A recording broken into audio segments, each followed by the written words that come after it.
Hello. Okay. Good morning, afternoon, middle morning, everyone. My name is Raffaele Rico.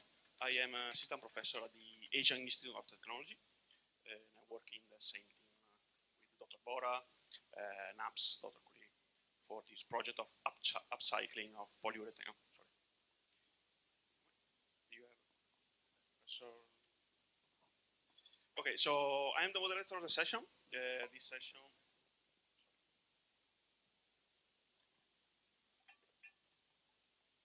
Sorry, this session is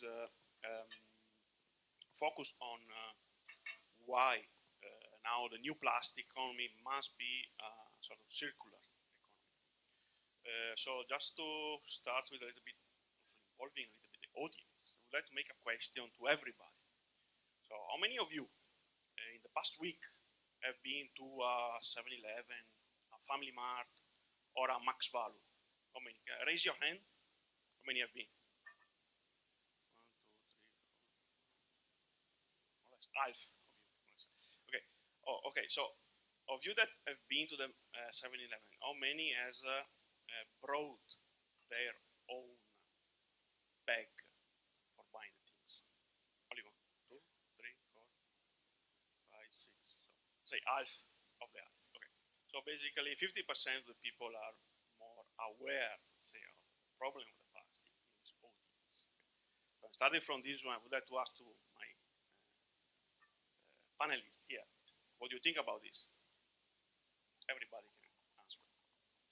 Professor Roy, what do you think about this small percentage, say this 25% of the audience basically use recycled plastic bags when they go to a shop to buy things rather than 100%? What do you think? So you were asking why 25%? Why only 25%? Only 25%. Because, you know, I mean, you get it free when you go there and you just think that that they will anyway give it to me. It doesn't cost you. And so if you have to carry something, then you have to keep in mind, and then there is a time cost involved in carrying something, right? But that doesn't cost you anything. It just gets free. Yeah, so that's right. Yeah, that was also to me when I go to.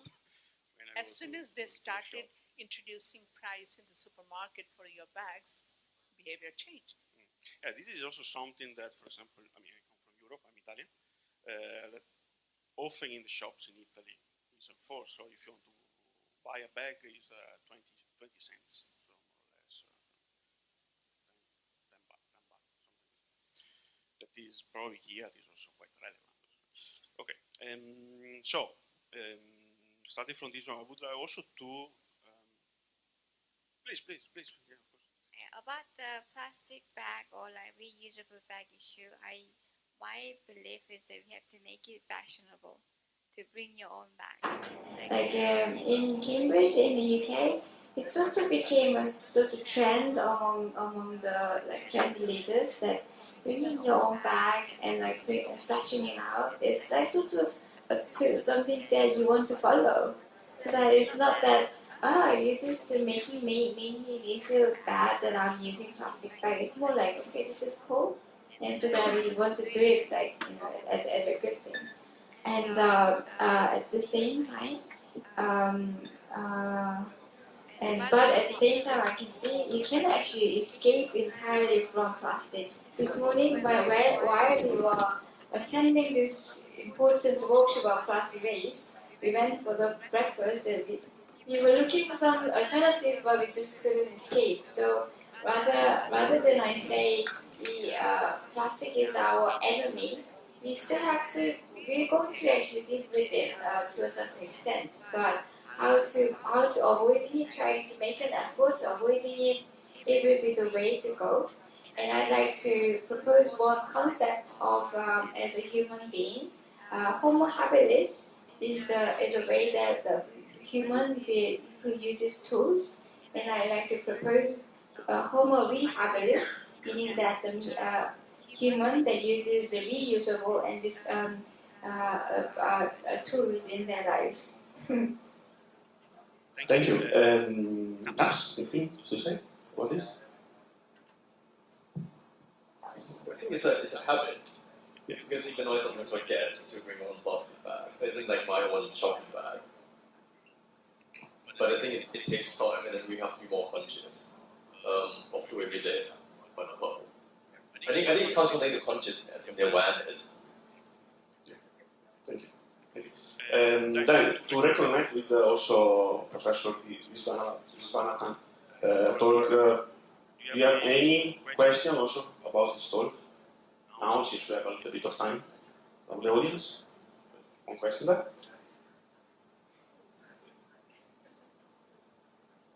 Hi, thank you. Otherwise, I can speak very loud, maybe. Yes. Okay, let's do that. So I was wondering, what is, according to you, the biggest challenge now here in Asia or in Thailand to shift to a circular business model or circular strategy as a business?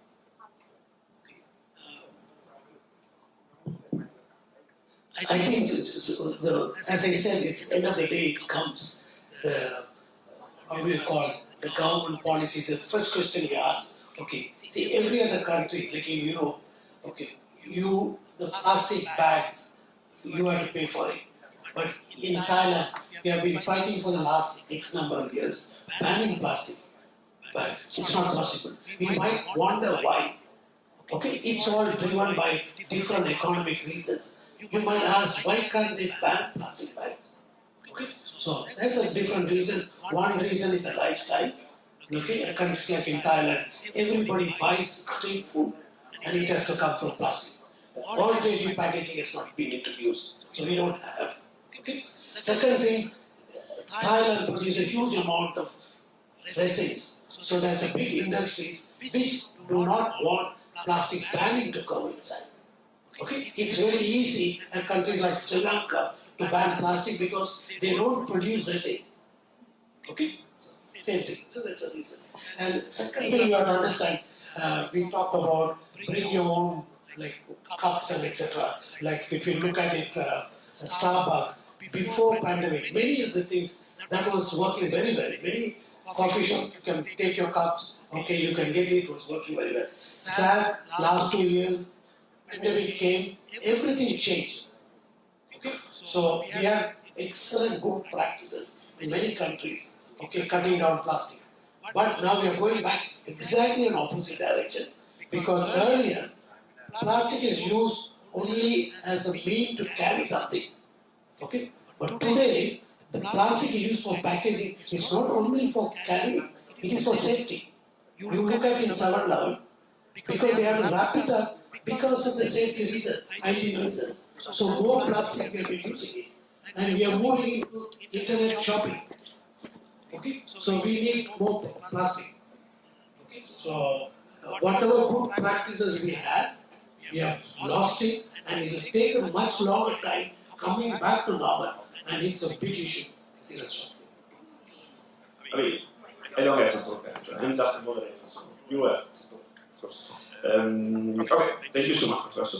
We have also a couple of questions here online. I will read the first one.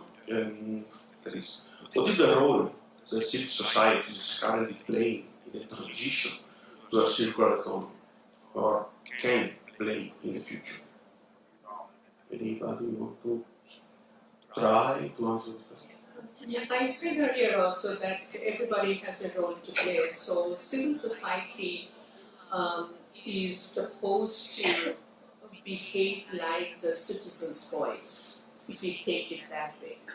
Then it can help in setting new norms, like what Prof said, that making people, making a new lifestyle statement, that carrying your own cotton bag is more fashionable than taking the plastic from there. So you create new narratives. So in narrative creation, civil societies have a very important role to play.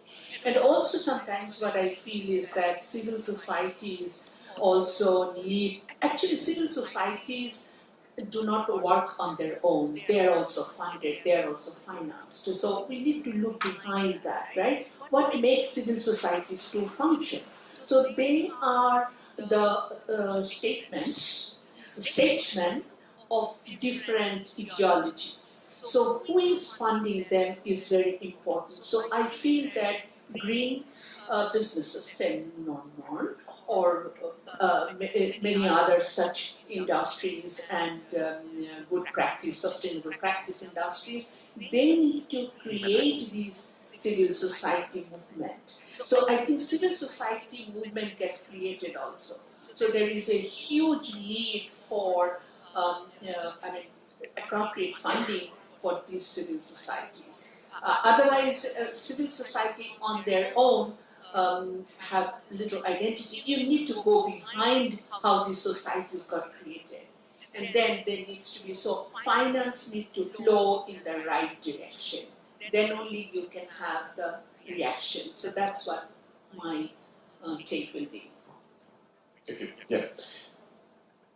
Any other insights? In line with the making it a trendy and cool lifestyle, I'd like to propose an entertainment industry like a film or soap opera to make a nut into a good new hero, so that it makes a really cool thing to do, and that the rest of society can follow suit. Okay. Thank you so much. Just to return to the topic. Oh, sorry, I just want to add. I think a lot of people actually feel powerless when it comes to fighting against climate change. People feel that it's such a massive problem and they feel they're completely powerless in the face of it. And I think that needs to change. I think real changes could come from the mass, from people like us. And so there are certain groups coming up, like my friend Hans here, she runs the Bangkok recycling chain. Is that the name of your group? So just trying to bring together people who are into recycling. If you have something that you no longer use or find use, you can actually donate it to the group, and someone pick it up and find a second life for it, I think.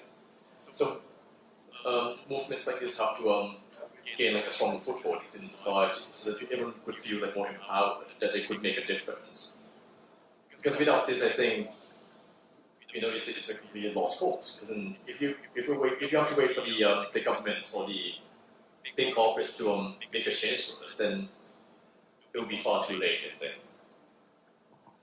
Professor? Thank you. Just since we are appointing somebody from the audience, I have to know a little bit more about your initiative. And if you want to share a couple of things. So I ran a group on Facebook. It was started during COVID because, during COVID we ordered a lot of food and we had these paper bags, piling up in our homes from the food deliveries during the lockdown. So my group. Hello. I think this mic is low. Yeah. So basically during COVID there were lockdowns in Thailand and we couldn't leave our homes. So a lot of people were ordering food from their homes. So we had food containers and paper bags piling up in our homes. So I had a stack of paper bags and I asked in a group, online group on Facebook, does anyone need the bags to reuse? Because I didn't want to throw them away. And then I had about 10 or 20 people messaging me and saying, can I have the paper bags? So I thought if that's the case, why not just start a group for people to exchange and reuse as much as we can in everything. I mean, it could be items in your home that you don't need anymore, or it could even be something that, we might previously have viewed as trash, like a paper bag, to reuse by local businesses. And now the group is over 5,000 people in less than 2 years. Wow. Yes, so people are actually really passionate and they're looking for things that they can do to reduce waste. So I think community initiatives like this one, just like what Nap said, help to give people a sense of power and to mobilize together on what we can do. So now as a group, we're also doing things like swap meets, where we swap clothes and household items and things like that. And we're also looking at how we can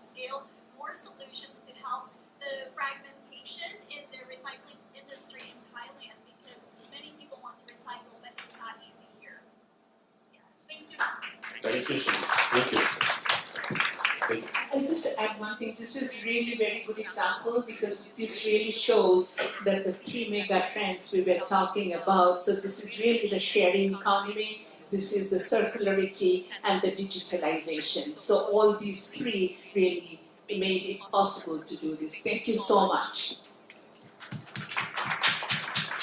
Thank you. And also, since we are here a member of the business for circular economy, let us to ask you if you can answer this question. This online question is: was there any challenge to find financiers to lend to these new entrepreneurs for getting into plastic waste recycling? What kind of financing model worked best for you? I think it depends on the business model. Any chance to find finances? I think. Well, I think I can speak for myself. So it's been extremely challenging to find the right kind of debt instrument, or to, because we need debt, right? And then I think over the first 2 or 3 years, we tried to find financing partners to work with, and then we couldn't find any. Because what we do is kind of unusual in a way. Because what we have as a growing class of asset will be the contracts we sign with our customers. Because once our customers sign the contracts that come on board, they have the long-term obligation to pay us over time, to pay us the fees over time. So that's an asset that could, in theory, be used to borrow money against. But then most like all the financing firms and banks we talk to like refuse to receive this asset. They saw it as something very unusual, and then they're not used to like kind of bodying this kind of asset, and they couldn't evaluate the risk on this kind of asset properly. So that's one problem. So that's why in the end we had to launch our own green bonds because otherwise we need debt because we need the money with which to buy the products that would then get rented out. So without this money, then there would be no products and hence no rental model, for example. But then again, like which kind of instrument you need really depends on your business model. So for example, with bonds, it works best if your business requires like a large upfront investment. But then once you've made that investment, you're pretty certain that you could generate revenue, like regular kind of recurring revenue over time, let's say over a period of between 5 to 10 years. If your business model is like this, then you could raise bonds as an instrument to finance your business. But when it comes to, I think the question is about plastic waste recycling. So I'm not exactly sure what the Satati, sorry if I mispronounce your name, means here. So if you could clarify your question, then please feel free to type in the chat. Yeah. But then on the whole, it's been extremely challenging, especially if your business model is new and innovative and unproven.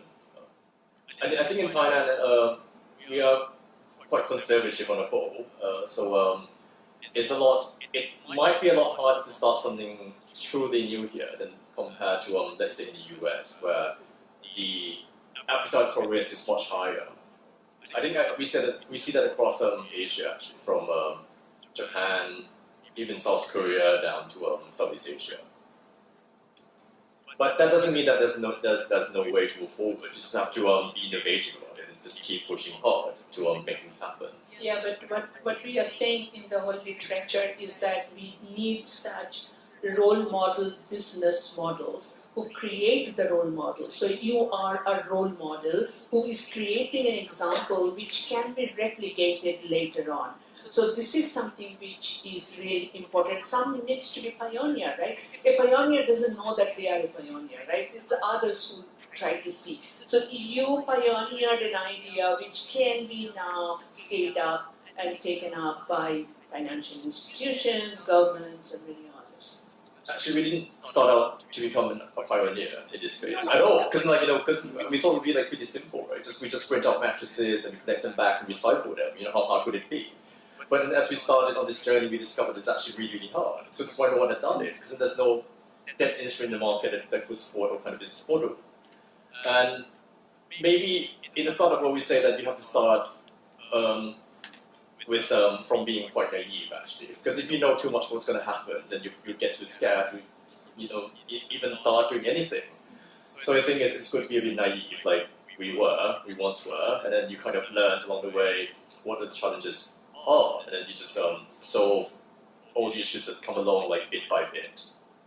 And also I think you have to be able to take a lot of risk, I think. Yeah, as when you want to be a pioneer, then it means taking a whole lot of risk. Yeah.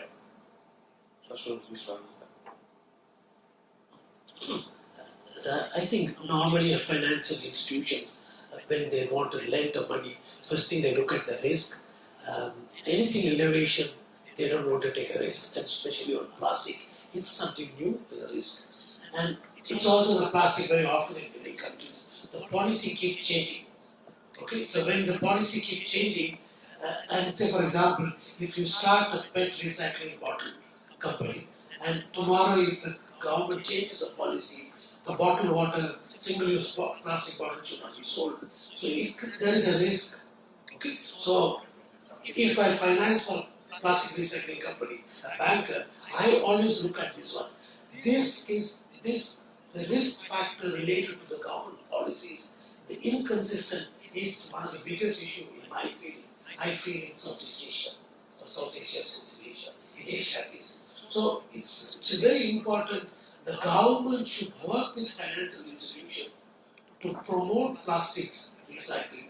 They sit together and say, hey, I will give the guarantee. The government should give the guarantee to the financial institution, to the bankers. Hey, don't worry, even if there is, I will give. Because if halfway through the government change the policy, I can tell you a lot of examples. Okay? Let's say, for example, incineration plants which are built in in China, and all of a sudden China changed the policy of not banning single-use plastic. The incineration plants finding difficult to operate, they don't have plastics. Okay? So like that we can tell you these are the risks involved. So that is what I feel the government should work with financial institutions, minimize the risk so that the policies and the consistency, they should not change that this whole thing. Thank you, Professor. And also, just to connect this, there is also the concept to go beyond a certain kind of circular economy. I mean, not by recycling the plastic into other products, but incinerating the plastic with some special techniques, advanced catalysts, different temperatures, so on, in order to recover the energy inside the plastic and to feed again, for example, petrochemical plants to make new plastic. So, what do you think about this? I think it's always a question whether to plastic to bring back to plastic to energy, plastic to material. Honestly, plastic to plastic is the best. Okay? If you have plastic, you should better be a plastic. And it should not be converted to an energy. It's not the correct incineration, it's not the correct approach. But we have to do it incineration if we don't have a correct segregation. Because plastic to plastic or material to material recycling, the collection chain has to be correct. The material should not be contaminated. If you don't have it, the best approach is to go to plastic to energy approach because you can equally make money and I think CO2 emission also reduction everything will be good. But if you give a priority, plastic to plastic, material to material is the best approach. Thank you. But then just to add on the financing side, I think since climate change is something extremely urgent, so I think we should no longer wait for the government or for the big banks to come and help us or provide us with financing. I think the future or the way to tackle this lies in the hands of you, like your hands. You could be the ones who finance all the upcoming climate tech or all kinds of businesses. Really, for example, with nornnorn, we're looking to launching digital tokens. They would so it's like digital green bonds. That would enable people like you to support us with the financing. So if you have a deal coming in, let's say if you need to buy, let's say, $100 worth of mattresses, for example, then you could issue bonds worth $100, and then you could come in and invest maybe $1 per person, and in this way you could make that deal happen. So I think with the new blockchain technology, we could make this kind of financing for the mass possible. So that's what we're looking into as the next step. So hopefully we'll be in touch. other comments? Yes. To add that, so basically, the future economy is going to be more how you provide the services, because people want services. People just doesn't care whether it's in a glass or in a bottle. They just want to drink the water. So that service is important. So if we focus not on product but on service, then the changes will come faster. And that's what I really liked when nornnorn was showing. I was thinking, oh my God, that's really good, cool. I can have, as my friend from there, she said that we can have every year a new mattress. So that you are getting the service, and but then the whole material flow is much less. So I think we need to have a service-based economy. So that's one thing. And you might ask that why then we are not having this cool economy, but then we are having product-based. Simply because we have so far historically told ourselves that more you produce, more your income goes up, and that's what is good for the economy. But now we are trying to create the new narrative that not always the way we account our progress is the right one. So basically we forgot to count that how many water bodies we are losing, how many nice landscape we are losing because of the waste disposal. So if we start counting those things, ecosystem services, which we are losing in the process, then our progress indicator becomes less. And these things are happening in a very mass scale now under UN system also, that every country is trying to see how they can calculate their or estimate their progress differently than by just product counting. So not the gross domestic product counting, but then well-being counting, service counting. And so that will also change at the macro level, top-down level, that people will start thinking differently. I think these are the things which need to happen from the research institute, education institution, more and more, and lobby with the government also how they can really change these progress indicator. On that note, I want to refer back to Joyashree's earlier talk. That to me, I have been doing research in sustainability. Sustainability and climate change and circularity were sort of separate concepts in my head. Like, so when we think about the climate change, then we're so busy, we have to focus our energy on climate mitigation, adaptation. Circularity is important, but compared to this, it may not be as important. That was sort of my separated concept. However, thanks to the IPCC report she just presented, we could see that there's such a strong bond and relationship and the contribution of circularity to climate change mitigation. Then we can create a narrative and we can create a case that the bankers and investors can actually see the link much more clearly. So it's not when we calculate the risk relating to the circularity innovation in a silo, the risk could be bigger.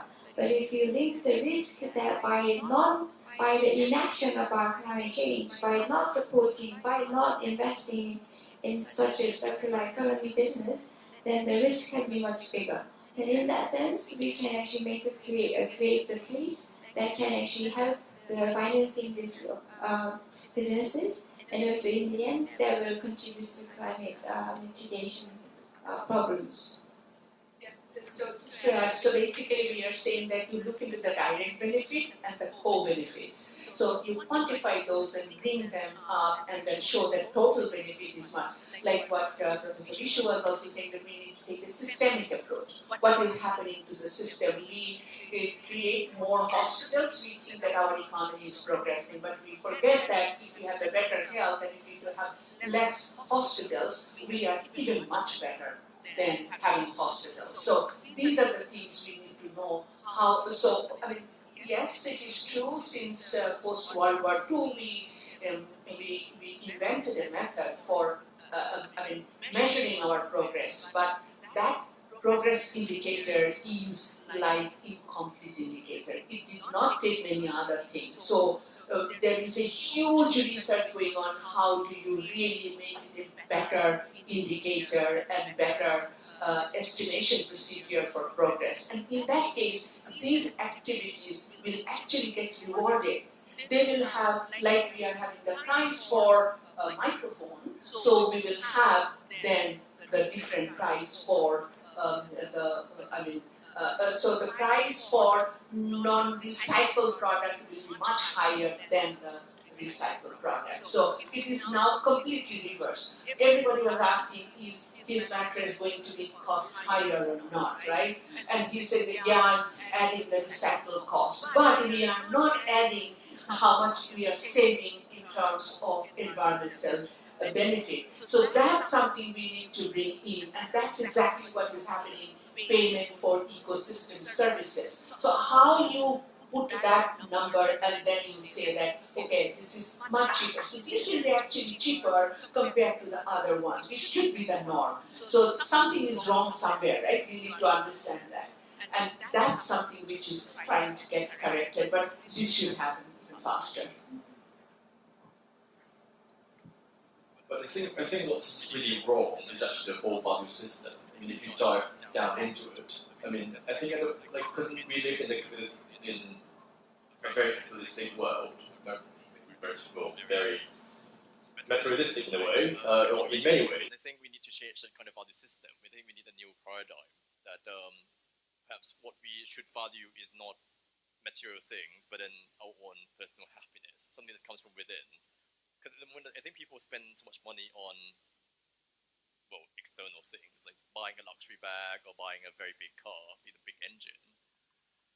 So that's the current value system, which is actually very destructive for our civilization long term, or even in the medium term now, or even short term. So I think we need to have that collective shift in terms of value as a whole. We need to consume more smartly and perhaps even learn to be happy with less material things. Like, because back in the olden days, we didn't need that much, this much material actually to sustain our own happiness. But then it just so happened over the past like 50 years, we have been kind of sucked into this this belief that having more is good, having more is the way to happiness, which has turned out to be pretty wrong, at least wrong for the environment and wrong for our civilization as a whole. Yeah.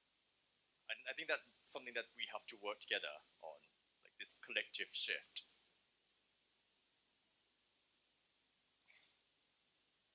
On that, consumption and the relationship between consumption and happiness and materialistic happiness, I'd like to propose that we can entertain ourselves in a non-materialistic way with our creativity. As a human being, we are not like cows that will be just happy grazing the same grass for the rest of your life. We are primates. It's a very characteristic as a primate. We are very curious and we want to know about different things. We get bored of about the same thing, like repeating the same thing. It's just a human nature as a primate, like monkeys and not monkeys, but gibbons and chimpanzees are like that. So we shouldn't feel bad about we wanted to have something new. We wanted to explore different things. We want to experience different things. It's okay. We should pursue this, but we don't have to do it only on a really resource rich way. We don't have to always pay for this. We don't have to always rely on the consuming resources in this way. That's what I wanted to propose. We can go out to the walk, go for a walking and chatting with your friends, or going to the library to read the new books. It doesn't really cost you so much energy or money or resources. This way, we can still be human, we can still entertain ourselves, but we don't have to feel so bad about our being and our desire for the new things and new stimulus in our life. I think all of us know that in New Zealand, this time the Prime Minister won because she promoted the idea of well-being economy, and where it is just not the income. She's talked about the better health, better family life, better education, better, peacetime. So these are the better security for ourselves. So basically, we all look for that, but we are told by the economic system, as Nav has said, that no, you just need to run after money. You spend your 26 hours, create 26 hours in a day to earn money, money, money. It's not how much income do we need. Actually, we can always think that there is a limit how much income we need. There are studies which shows income growth and social well-being growth doesn't go together after a particular threshold. Of course, we don't need to be malnutritioned. We need to have full meal, but a nutritious meal, but we should not overconsume. And so that's something is bad for your health. So everybody shows that that is possible. But what is happening is that still each economy would show where they are in terms of income growth. Because income, we are saying that this is a single parameter based progress indicator. But actually, our progress means if I have a good health, if I have security, if I can have a good night's sleep, I don't have to worry about my enemies or anything. So that's what we all want. So how can we bring those in our measured life and in the public life is really important. So new narrative, new indicators, and new lifestyle, and that becomes a social norm. So we need to create a social norm, which everybody is saying that we need to create a social norm. And in that sense, maybe we can take the leadership. And I think all those who have come here are the pioneers because they are here because they want to talk something new. And that's what we are saying. So if we are critical mass, we can change the social norm. So we need that tipping point, social tipping point. Thank you so much for this discussion. Anything? Just to go back to the audience, see that before there was somebody who wanted to ask.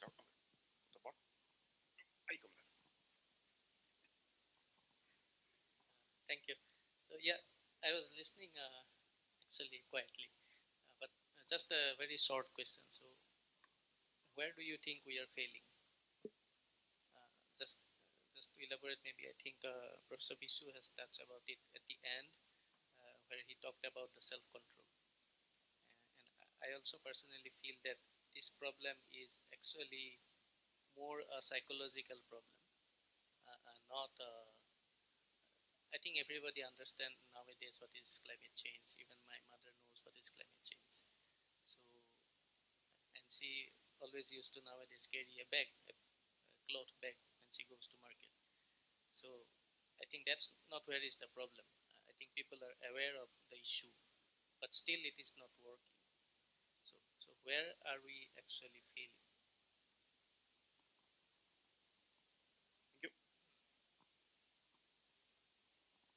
Okay, what we say is this: suppose I don't own a car, right?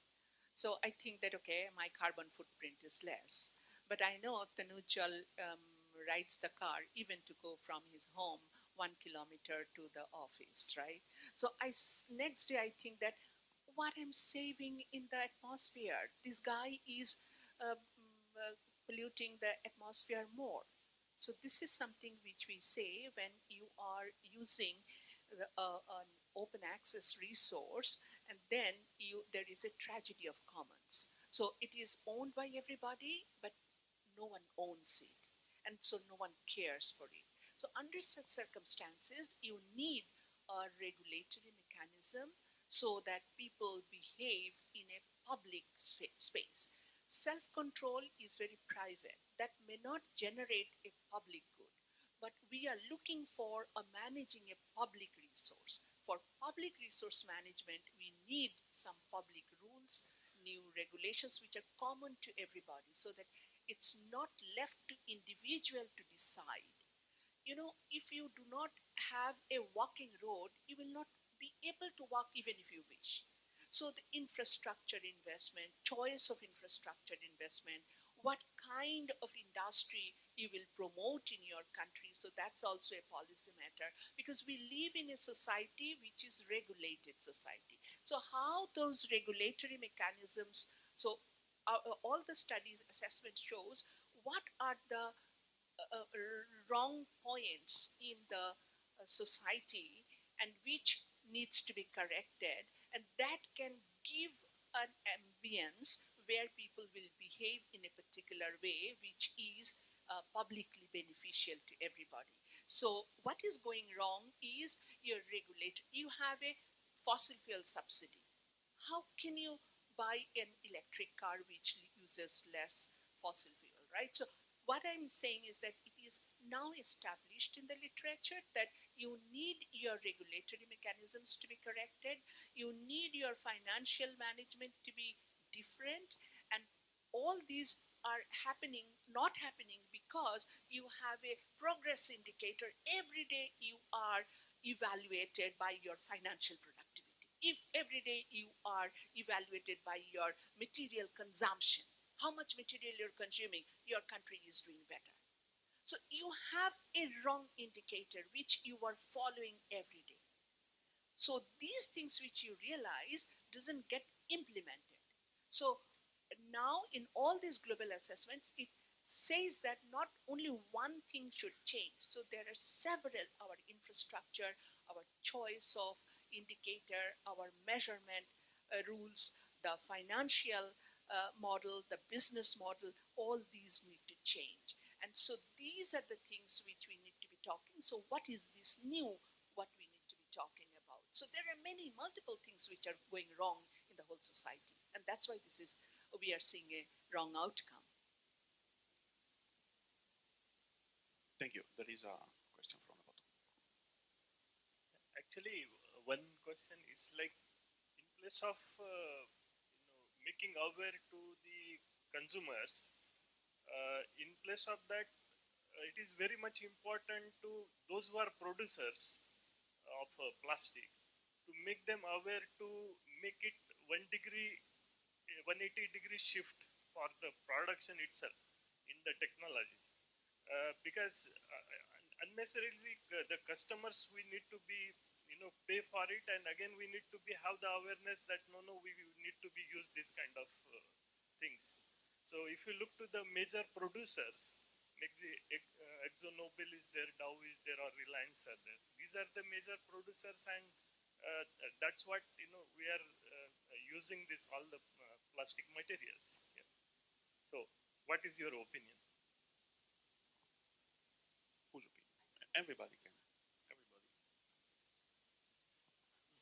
I do agree very much. In the end of the day, as I pointed out in my presentation, the producer's responsibilities plays a very important role if you wanted to have very correct plastic waste management.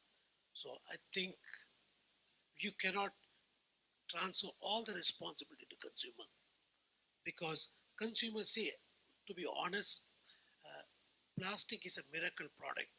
People are blaming it, but don't blame plastic.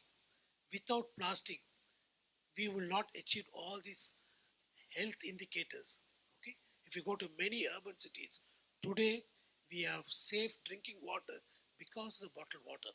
So plastic is necessary. I can tell you for many things. Food, okay, we can store food for a longer time.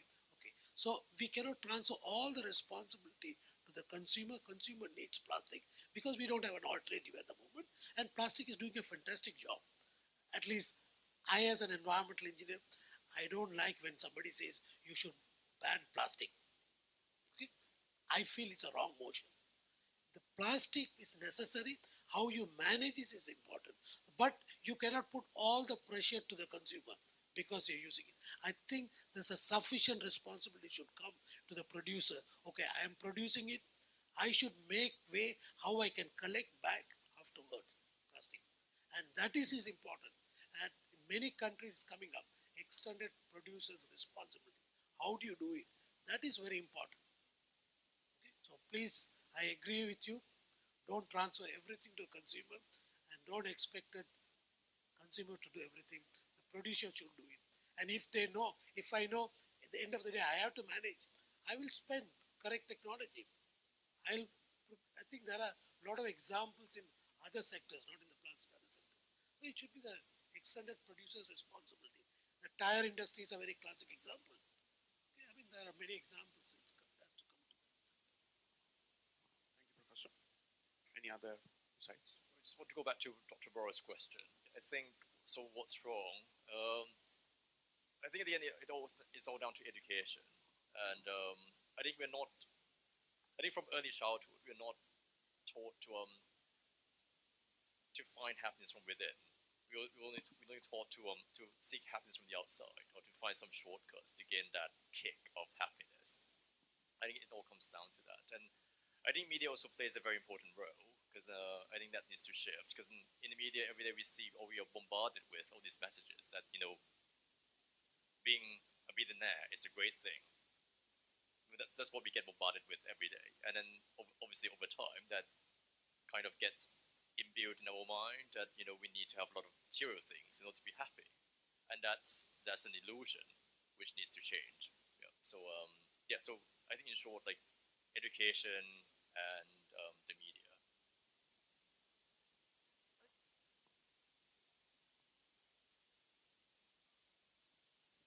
If we understand our ego is driven by the driver to want more and more, then if we can disconnect ourselves a little bit from this ego and the driver, that can be the first step that is to stop from wanting more and more and driven by the consumerism.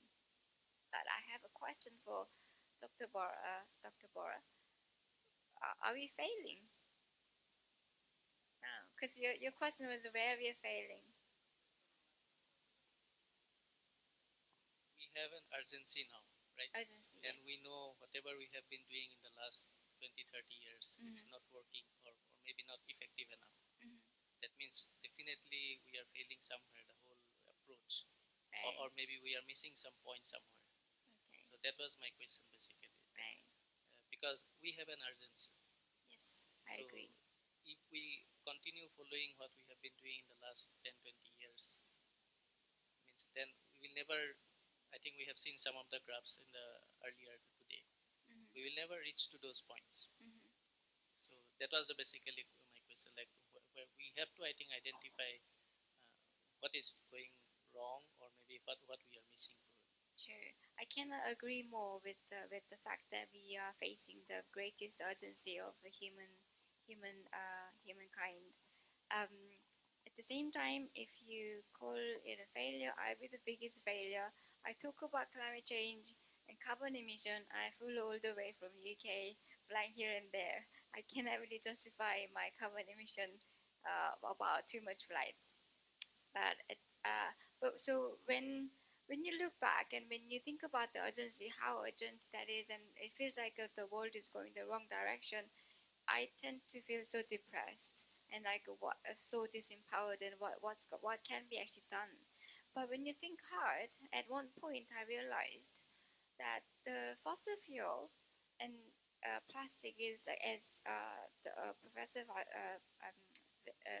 Vish said, it's like it's so much ingrained as a fabric of our life that it's not that we shouldn't blame each other for emitting too much, for using plastic in everywhere. It's more like it's just how our civilization was built upon. If it hadn't been the British people who came up with the Industrial Revolution, making use of the coals and the gas and the oil, there would be someone else who would be using it because it was there. And as a human being, creative and curious and innovative, someone would be just digging it up and burning it and make the use of it. So we cannot really.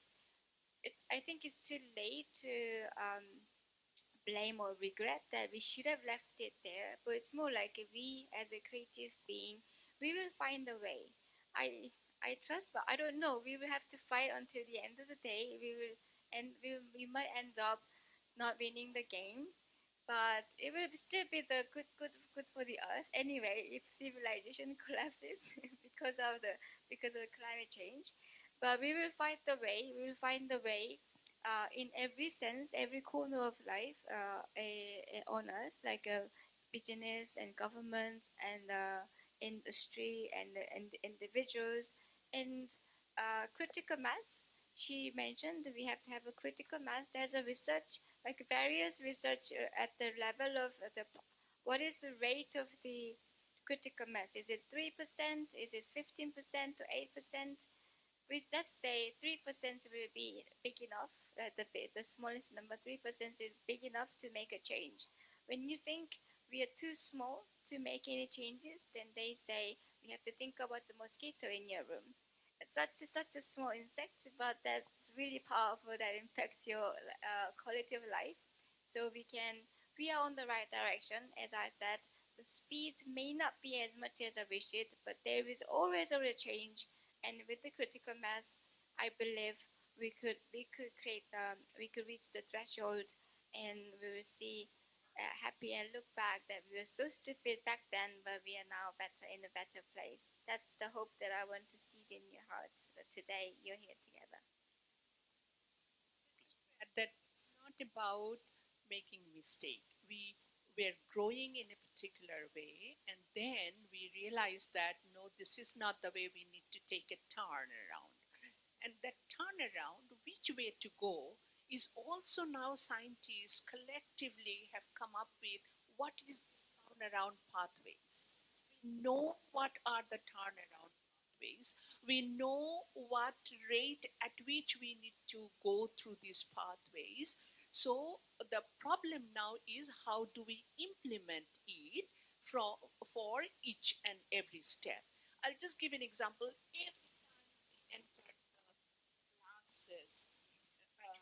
We enter the classes every time. We tell the students that if you really work hard, you can get grade A definitely. Everybody knows that will build their career. Why they don't do? Either they do not have a capacity, so they need hand holding, or some people are not foreseeing the real benefit of getting a grade A, right? So I'm just giving two examples. So how do?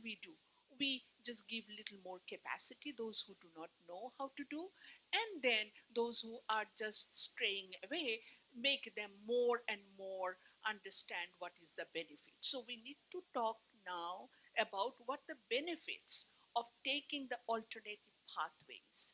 What is who lacks capacity, give them a little more capacity, be it education, be it technology, be it finance. So I'm not saying we are failing. What we are saying is that we know where we are failing.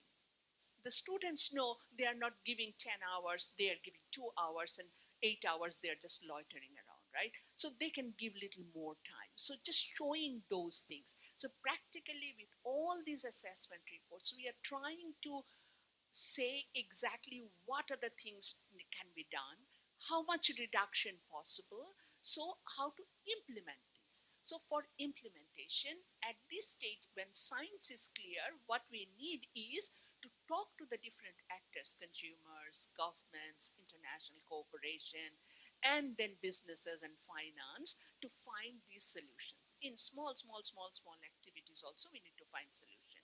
And it's now science is extremely clear that it is possible to solve the problem. And we have the technology, we have the global finance also. The amount of finance that is available globally, I'll just give one example. You know that during the pandemic, the $12 trillion are on the table of all the governments, if you look into. And for solving the climate change, we need $1 trillion. Just 10% of the money that has been mobilized during the pandemic. So global capital is available. Okay, some countries say we don't have the capacity to implement it. So build their capacity. So these are the things which we need, right? So like what he is doing, we need 100 such people to be in this business. So these are the things. So what Curie said is that we need to do those things. So our task is now how to build this whole momentum to get to that tipping point, social, financial, policy, technology, because we know the technologies. That's why I'm writing those, and I know that solutions are known. And so how to make it happen is really the challenge, and we should try towards that. I just want to echo Dr. Park. I think all is not lost. It's not a lost cause, because I think the collective shift that I mentioned earlier is really happening around the world. Like you here, we here, we have really started that shift, right? And there are communities in Bali or in Berlin who are talking about what the post-capitalism world could look like. People are already experimenting with that kind of lifestyle. So I think it's good that you're here, or we're all here, that we are kind of creating this new movement. We're together shifting our consciousness towards something new and something more sustainable and something better for the world. Thank you. Thank you so much. We have just also one last question here. Okay. The industry owners have been producing plastics more and more, and some environmentalists suggested to reduce the use of plastics. This is actually controversy. Governments and some policymakers does not stop the plastic production in the industry levels, and they suggest to replace others bags not to plastic. When you are going to shopping, please pick the paper bags or jute bags instead of plastic bags. But they did not say anything about to stop the plastic production industrially. So I think this is not possible to stop the plastic production because as already our professors and our already told about that, but we have to find out the other way to combat the plastic productions.